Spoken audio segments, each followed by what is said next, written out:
the same results that it could be getting. The bicep is almost always an assistant muscle when you're trying to work your back, so it's very easy to incorporate it into the movement. This is what you have to know to not incorporate your bicep into the movement. All you got to do is, for your pulling exercises, pull with your elbows and not your hands, and try to pretend like you're pinching something with your shoulder blades, like you're trying to hold a pencil in between your shoulder blades. This will help you build your back a lot. Any kind of pull down movements that we're going to do today, where we're pulling from above our heads, is going to hit the lats and give us that V shape. And any kind of row that we do today is going to be mostly hitting the upper and the middle part of the back. I tried to include some dumbbells in these exercises because I know that a lot of people have access to the dumbbells. So with no further ado, let's get started first with the good old pull-up.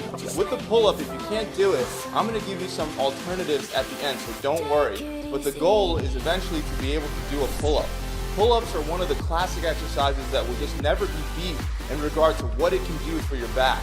This is the exercise that will give you the V shape.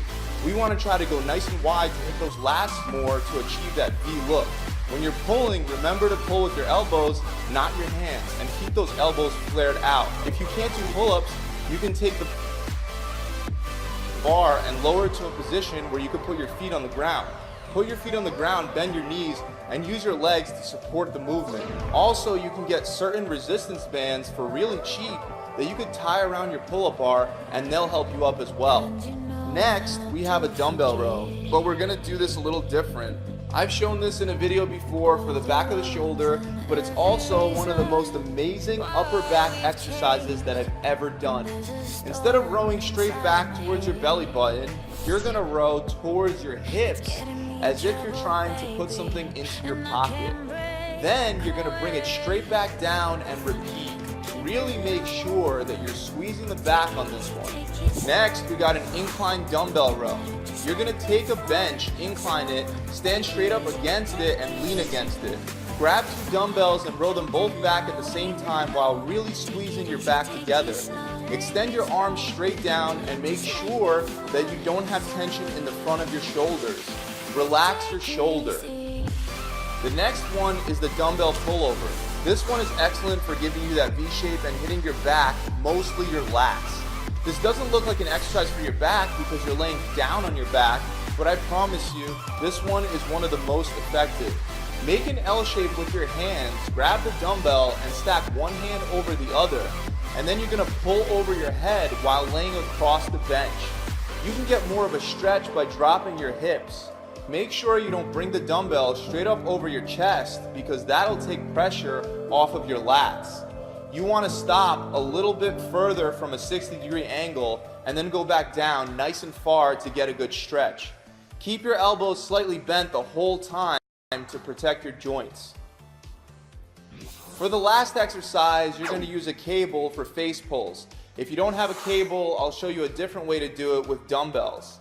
But with the cable, you're going to take a rope, or for example, I'm using this blue harness here, and you're going to row to your face with your elbows up nice and high. Really squeeze your back and pull back with your elbows. You're aiming to pull your hands to your ears. You can do this exercise with dumbbells as well. You would just have to bend over and have two dumbbells and row towards your ears with your elbows up.